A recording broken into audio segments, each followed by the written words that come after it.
the overview of the urinary system, which is starting basically from the inferior vena cava and abdominal aorta, going through the kidneys, the ureter, etc., all the way through the urethra.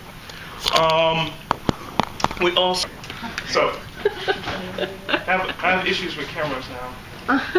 Sorry. Building up a complex. No. I was trying to figure out which one needed to get moved. It's okay. Don't be shy. The camera loves you. Touch the zoom button. There you go, zoom in. Okay. Now, what you're going to see on your quiz is something similar to this, where we have your urinalysis strips like this. And the first thing that you're going to be asked to do is to compare a normal strip versus an abnormal strip. And we'll, of course, label which is normal and which is abnormal. So let's say that this guy is the normal strip here, and that this guy would be the abnormal strip. And what we're looking for specifically are color changes. So let's just say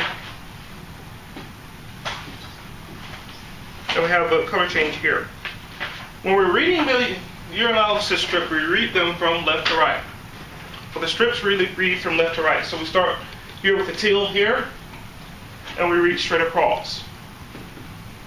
Now, what will also be provided for you is this guy, this card basically telling you what each test represents. So you have glucose, bilirubin, ketones, specific gravity, blood, pH, protein, urability, that one, nitrites, and leukocytes. Okay? When you're looking at this guy, we read from the bottom up. So we start here with glucose. So for the card, we start with glucose and we work our way up. It looks the same. For the strips, we read from left to right. So this guy would be glucose. Next would be the bilirubin, then the ketone, then the specific gravity, blood, and so forth. Okay? So a question that you may be asked is to identify which test is abnormal. This is your normal strip here. This is your abnormal strip here. So by reading this, let me zoom in so that you can see the card a little better. So from reading this, which one do you think would be abnormal? The bilirubin. Because The second one. Here's your glucose here. So there's glucose. So from the card, we read up.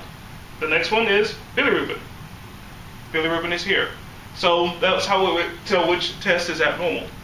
If it stains. If it has a different stain to it. Okay. Than what we see on the normal strip here. Now, the second question I can ask you is, what are some of the probable causes for that test being abnormal? That's what you have up here. So this is all of your possibilities here for abnormal test readings. UTI, of course, refers to urinary tract infection. pH, that's basically fluctuations in diet. Pregnancy, protein. Diabetes for glucose, starvation, ketones, liver disease for both the urobilinogen and the bilirubin, and any type of trauma for blood. Okay? So those are the two main things that we can ask you basically to identify an abnormal test and what are the possible causes for abnormality. Questions? What's urobilinogen? Which one?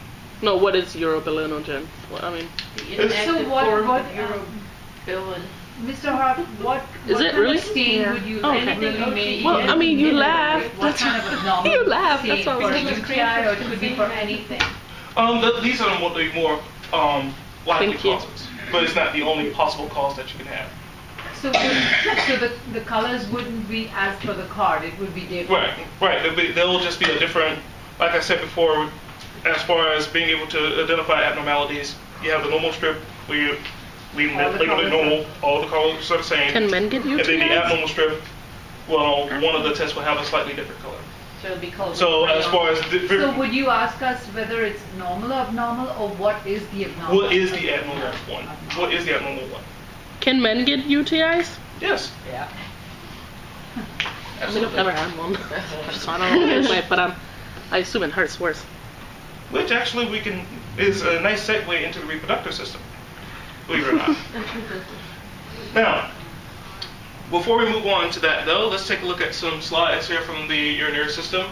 This is the only new slide on this quiz that you have. This is dealing with the kidney here. The pull it up Bowman's just a capsule? little This is showing you Bowman's capsule inside here. So this outer circle here is Bowman's capsule. So this is Bowman's capsule over here. What do you think all of this mesh is inside? The glomerulus. Oops. So this is the glomerulus Oh, it's here. a kidney. So this is Bowman's capsule here, and the glomerulus inside here.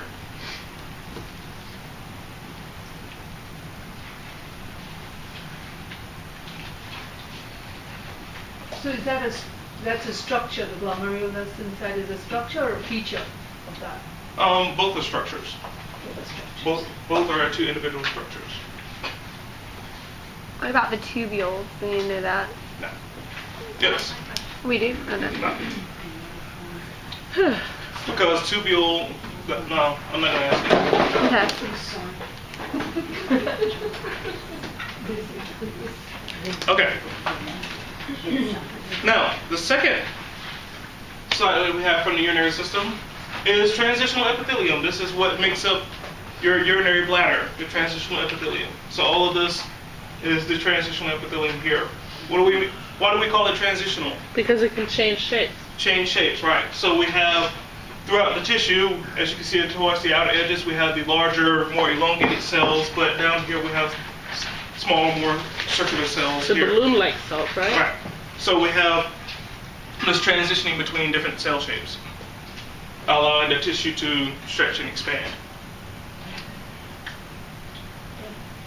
Oh, I'm so sick. My stomach hurts. I'm hungry. Okay. Now, for the reproductive system, what we're going to see is the main difference between the male and female is how we relate the reproductive system to the urinary system. So, with that in mind, let's do the ladies first. My gentlemen. That's what I'm like.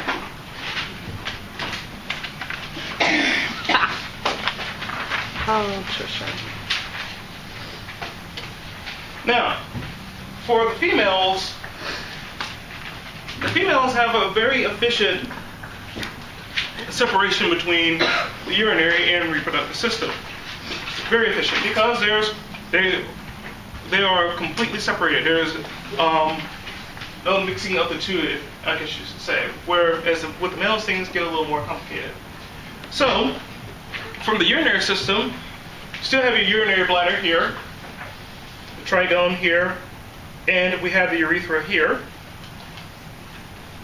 As we leave the urethra, we have the outer opening known as the external urethral orifice. That's basically the exit point of the urethra.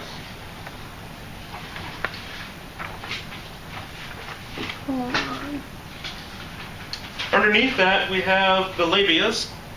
First, we have the labia minora, and then the labia majora. You said Here. the There other are one two? was the external urethra what? External urethral orifice. Urethral orifice. Okay. Thanks. No. You're crazy. Okay, so there's the labia minora and then the labia majora here. Okay, and then just ahead of your labia minora, you have the clitoris, which is here. The clitoris. Now, that's the urinary system. As we're going to see, the female reproductive system is completely separate. So we just start here into the birth canal, which is the vagina. From the vagina, we then have the uterus, but the uterus is broken down into different parts. First, we have the cervix, which is labeled 6 on this particular model here. So there's the cervix there. Followed by number 7, the body.